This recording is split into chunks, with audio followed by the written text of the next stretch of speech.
আপনার কি কোনো না কোনোভাবে মনে হচ্ছে যে আপনি যেই সম্পর্কেই ঢুকছেন সেটা কোনো না কোনোভাবে কাজ করছে না?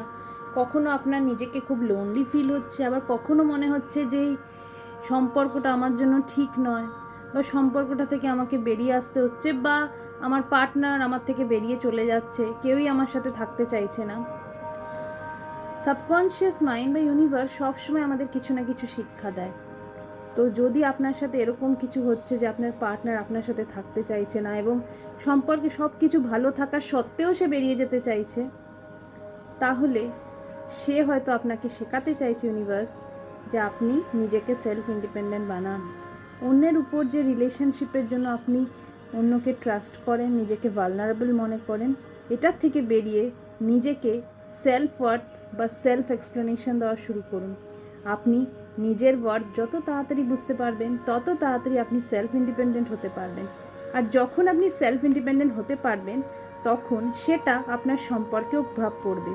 শুধু সম্পর্ক নয়, আপনি যাই করে থাকুন সব কিছুতে এই সেলফ ওয়ার্থ বা সেলফ ইন্ডিপেন্ডেন্স আপনাকে হেল্প করবে। তাই যদি আপনার সম্পর্কে কোনো রকম প্রবলেমস হয়ে থাকে, তো নিজের প্রতি সময় দিন, নিজেকে ভালোবাসা দিন, আর দেখুন আপনার সম্পর্কগুলো খুব তাড়াতাড়ি সুন্দর হয়ে উঠেছে।